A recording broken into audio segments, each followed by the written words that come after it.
আমরা social communication নিয়ে আলোচনা করছি। আজকের লেকচারটা সোশ্যাল কমিউনিকেশন নিয়ে। আজকের ভিডিওর টপিকটা খুবই ইন্টারেস্টিং। আ টপিকটা হচ্ছে হোয়াট নট টু অ্যাস্ক। কোন প্রশ্ন আমরা জিজ্ঞেস করব না।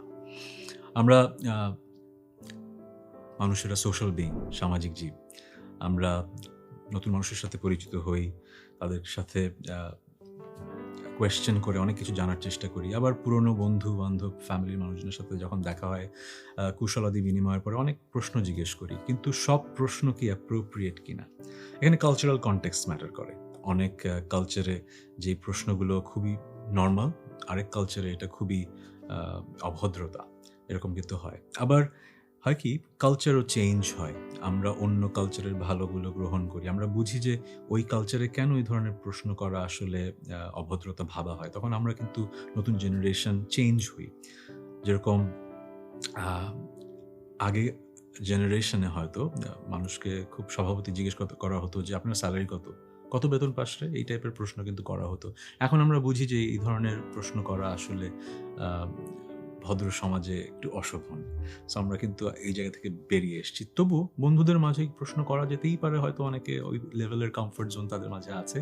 সো আমরা কিন্তু বুঝতে পারি কিছু প্রশ্ন আসলে অশোভন, আমরা করব না। কিন্তু এখনো আসলে বাংলাদেশে আ অনেকেই আমরা বুঝি না যে কোন কথাগুলো বলা যায়, কোন বিষয়ে প্রশ্ন করা যায়, যায় না। এই ভিডিওতে আমরা সেগুলো নিয়ে কথা বলব। এই ভিডিওর শুরুতে আমি আমার জীবনের আ একটা অভিজ্ঞতা বলি, যেই প্রশ্ন আসলে আ যারা এন্টারটেইনমেন্ট ইন্ডাস্ট্রিতে কাজ করে অথবা ফ্রিল্যান্সিং করে তাদের খুব শুনতে হয় এবং আমরা খুবই বিরক্ত হই এই প্রশ্নটা শুনলে। আমি একসময় খুবই বিরক্ত হতাম। এখন মোটামুটি এই প্রশ্ন শুনতে হয় না। শুরুতে শুনতে হতো। বাট আমার আ কলিগস, জুনিয়র কলিগসদের I'm sure এখনো শুনতে হয়। প্রশ্নটা হচ্ছে, "আপনি আর কি করেন?" এই প্রশ্নটা আ যখন কেউ করে, ইউজুয়ালি তারাই করে যারা অর্থনৈতিকভাবে বেশ সচ্ছল অবস্থায় আছেন, খুব ভালো একটা পজিশনে আছেন কর্মক্ষেত্রে অথবা খুব বড় একজন ব্যবসায়ী। তাদের ধারণা যে যারা ফ্রিল্যান্সিং করেন অথবা যারা আর্টিস্ট, তারা মনে হয় আ খুব একটা ভাবে অর্থনৈতিকভাবে সচ্ছল না।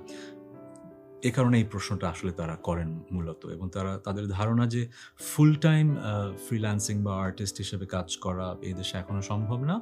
এজন্যই পাশাপাশি কিছু একটা করতে হয়। এই কারণেই তারা হয়তো প্রশ্নটা করেন। তারা যখন প্রশ্নটা করেন তারা হয়তো আ মনে কোনো একটা নেগেটিভিটি নিয়ে করেন না। তাদের সাধারণ চিন্তায় ব্যাপারটা আসে, তারা করেন। কিন্তু এটা কিন্তু ইন আ ওয়ে অশোভন আর্টিস্টের জন্যে এবং ফ্রিল্যান্সারদের জন্য। বাংলাদেশের যেকোনো ফিল্ডেই আপনি যদি ভালো করেন, অর্থনৈতিকভাবে সচ্ছলতা আসবে এবং খুবই ইজি ব্যাপারটা। যদি আপনি দিনের পর দিন লেগে থাকেন, দক্ষতা অর্জন করেন, আপনার একটা কনজিউমার বেস, ফ্যান বেস তৈরি হয়ে যায়। আপনি যেই ফিল্ডেই কাজ করেন, you will be very, very successful. So full time এই কাজ করাটা কোনো ডিফিকাল্ট কিছু না। এইটা এক। সো যাদের এরকম ধারণা আছে যে এই প্রশ্নটা করা যায়, আমার মতো প্রফেশনাল মানুষকে প্লিজ এই কোয়েশ্চেনটা করবেন না, আর কি করেন? ১ম, আপনার বয়স কত? আ বলা হয় যে মেয়েদের বয়স জিজ্ঞেস করতে নেই। বাট এখানে ছেলে-মেয়ের ব্যাপার না তো। এটা একটা পার্সোনাল ইনফরমেশন। জেনে কি হবে? অনেকে স্বাচ্ছন্দ্য বোধ করবেন না। অনেকে হয়তো ভাবছেন আমি বয়স বেড়ে যাচ্ছে, বুড়ো হয়ে যাচ্ছি। বয়স নিয়ে কথা বলতে হয়তো স্বাচ্ছন্দ্য বোধ করেন না। Why a take that conversation to an awkward level? So বয়স নিয়ে প্রশ্ন করা যাবে না। এরপরের প্রশ্ন হচ্ছে, আপনার ওজন বেড়ে গেছে না? আপনার ওজন কত এখন? একজন মানুষ ওজন বেড়েছে কি কমেছে এটা আপনার ব্যাপার না। এটা নিয়ে কথা বলে তাকে বিব্রত করবেন না। যদি আপনার ফ্যামিলির খুব ক্লোজ একজন মানুষ হয়, আপন মানুষ, তার সুস্বাস্থ্য নিয়ে আপনি চিন্তিত, হ্যাঁ, তখন তাকে এই নিয়ে কথা বলতে পারেন হয়তো। কিন্তু যদি একেবারে ক্লোজ মানুষ না হয় এবং তার প্রতি কনসার্ন দেখানোটা আসলে শোভন না হয়, তাহলে এই বিষয়ে কথা বলা ঠিক হবে না। ৩য়, এই প্রশ্নটা অনেকে করেন, "ভাই আপনি কয় ওয়াক্ত নামাজ পড়েন? ঠিকঠাক মতো নামাজ পড়েন তো? সকালে উঠেন তো?" এখন নামাজ পড়াটা যার, যার দায়িত্ব সবার পালন করা উচিত। কিন্তু সবাই তো আসলে ঠিকঠাক মতো পালন করতে পারেন না। এই প্রশ্ন করে কাউকে আসলে ছোট করার রাইট আপনার নেই। আপনি কাউকে দাওয়াত দিতে পারেন, সেটা খুব সুন্দর। নামাজ পড়তে দাওয়াত দিতে পারেন। কিন্তু কত ওয়াক্ত নামাজ পড়েন এই কোয়েশ্চেনটা না করে সুন্দরভাবেও আপনি দাওয়াত দিতে পারেন। সেভাবে করলে হবে কি আনকমফোর্টেবল সিচুয়েশন তৈরি হবে না। নাম্বার 4, ভাবির সাথে সম্পর্ক কেমন চলতেছে? সব ঠিকঠাক? সেদিন দেখলাম ফোনে একটু ঝগড়া করতেছেন ওইদিকে। সো এই ধরনের প্রশ্ন করা যাবে না। আ আপনার কলিগ বা আপনার অ্যাকোয়েন্টেন্স, তার ফ্যামিলির ইন্টারনাল বিষয় নিয়ে আসলে কথা বলার অধিকার আপনাকে কেউ দেয়নি। এটা খুবই অভদ্রতার পর্যায়ে পড়ে যাবে। সো আমি রিকোয়েস্ট করব এই কাজটা করবেন না। যারা অজান্তে করে ফেলেছেন, আজকে আমার এই কথা শোনার পরে আশা করি একটু চিন্তা করে দেখবেন যে ব্যাপারটা আসলেই শোভন নয়। নাম্বার 5, সংসার কিভাবে চলে ভাই? আপনিই সব টাকা দেন না ভাবি কন্ট্রিবিউট করে? ওয়াও! একটু বেশি ভয়ঙ্কর লাগছে আমার নিজের মুখে শুনে এই ধরনের প্রশ্ন। এই ধরনের প্রশ্ন করবেন না। এগুলো খুবই পার্সোনাল ম্যাটার। যার সংসার কিভাবে কে চালাচ্ছে সেটা তার ব্যাপার, তার সহধর্মিণীর ব্যাপার। এগুলো নিয়ে কথা বলে নিজের আ immaturity প্রকাশ না করাই ভালো। সো এরকম আরো প্রশ্ন আছে পার্সোনাল যেগুলো বুঝতে পারছেন করাটা শোভন নয়, সো করবেন না। কিন্তু অনেক সময় পার্সোনাল কোয়েশ্চেন করতে হয় রিসার্চ পারপাসে, হয়তো আপনি একটা সার্ভে দিয়েছেন। সো তখন বুঝিয়ে দিতে হবে যে কেন আপনি কোন পার্সোনাল ইনফরমেশনটা চাচ্ছেন। তখন হয় কি, যিনি সার্ভেটা ফিল আপ করছেন তিনি অ্যাটলিস্ট জানেন যে এই কারণে আমার পার্সোনাল ইনফরমেশন আস্ক করা হচ্ছে। বাট এটাও বলতে পারেন যে আপনি যদি শেয়ার না করতে চান তাহলে এই পার্টগুলো শেয়ার না করলেও হবে। সো এই ছিল পার্সোনাল কোয়েশ্চেন্স করা। কোথায় কার সাথে কি পার্সোনাল কোয়েশ্চেন্স করতে হবে একটু ভেবে নিতে হবে। আর এই ধরনের অমূলক কোয়েশ্চেন না করাই ভালো। পার্সোনাল কোয়েশ্চেন গেল। এবার হচ্ছে টন্টিং কোয়েশ্চেন্স, মানে কাউকে খোঁচা দেওয়ার জন্যই কোয়েশ্চেনটা করা, বিরক্ত করার জন্যই কোয়েশ্চেনটা করা। আমরা ভাবি যে এটা হয়তো ফান করে কথা বলছি, এটা তো তেমন সিরিয়াস কিছু না। কিন্তু যাকে করছেন সে হয়তো ফান হিসেবে নিচ্ছে না, সে হয়তো আপনাকে এত ক্লোজ ভাবেন না যে এই ধরনের ফান করা কোয়েশ্চেন তিনি আপনার কাছ থেকে এক্সপেক্ট করেন। কয়েকটা এক্সাম্পল দিলে বুঝতে পারবেন। ধরেন আপনি একজনের সাথে দেখা হলো, আপনি জিজ্ঞেস করে ফেললেন যে, "কি এখনো বেকার নাকি? চাকরি-বাকরি করবা না? বাপের হোটেলেই থাকবা?" মানে খুবই ইনঅ্যাপ্রোপ্রিয়েট। আপনি তার পার্সোনাল হয়তো কিছু জানেন না কেন সে চাকরি না করে এখনো আছে। হয়তো সে চাকরি খুঁজছে অথবা সে কোনো একটা ব্যবসার প্ল্যান করছে। সে যে বাপের হোটেলে আছে এইভাবে কথা বলা অথবা সে কেন কাজ করছে না, এটা জিজ্ঞেস করা খুবই অপমানজনক। এই ধরনের কথা বললে আপনার সাথে তার কমিউনিকেশনটা আসলে ফিউচারে কখনোই হেলথি হবে না। এই ধরনের প্রশ্ন করা যাবে না। এরকম আরও প্রশ্ন আছে যেগুলো আমাদের দেশে অহরহ করা হয়। আমি আপনাদের অনুরোধ করব এই ধরনের প্রশ্ন করবেন না।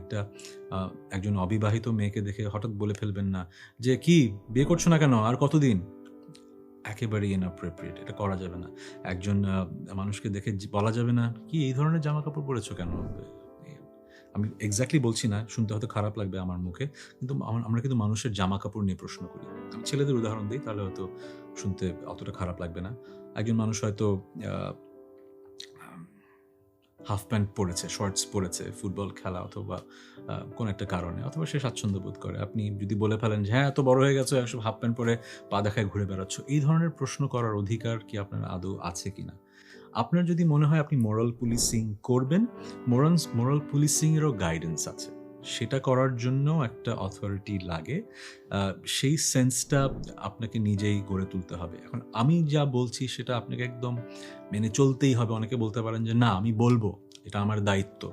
আপনার যদি মনে হয় এটা আপনার দায়িত্ব, আপনি বলতে পারেন। কিন্তু আমরা যারা কমিউনিকেশন নিয়ে পড়াশোনা করেছি, আমাদের মনে হয় একটা সুন্দর সমাজে একে অপরকে রেসপেক্ট করে কথা বলতে হয়। আপনি আদেশ উপদেশ দিতে পারেন কাউকে অপমান না করে। আপনি মোরাল পুলিশিং যদি মনে করেন এটা আপনার দায়িত্ব, আপনি সেটা করতে পারেন। কিন্তু এমনভাবে করবেন যাকে আপনি আদেশ উপদেশ দিচ্ছেন তিনি যেন সেটা নিতে আ আ আসলে প্রস্তুত থাকেন। সেটা আপনাকে চিন্তা করতে হবে। আরেকটা প্রশ্ন আমরা খুব বেশি করি সেটা হচ্ছে আ নববিবাহিত দম্পতিদের শুনতে হয়, "কি আর কয়দিন ঘর খালি থাকবে? বেবি নিচ্ছ কবে?" এই ধরনের কথা আসলে আ আমাদের কালচারে খুব বলা হয়। কিন্তু এটা আমরা নতুন জেনারেশন আমরা বুঝতে পারছি যে এটা আসলে অশোভন। এরকম আ প্রশ্ন করবেন না। কারণ তার পার্সোনাল লাইফে কি হচ্ছে, কি সমস্যা আছে কি নেই অথবা পার্সোনাল কি প্রায়োরিটিস আছে সেটা তো আপনি জানেন না। সো এই কারণে এই ধরনের প্রশ্ন করা থেকে আশা করি বিরত থাকবেন। আমার এই কথাগুলো অনেকেই শুনে এগ্রি করবেন না আমি জানি। আ অনেকের চিন্তাধারার সাথে এটা মিলবে না। এটাই পৃথিবীর নিয়ম। সবার চিন্তা সবার সাথে মেলে না।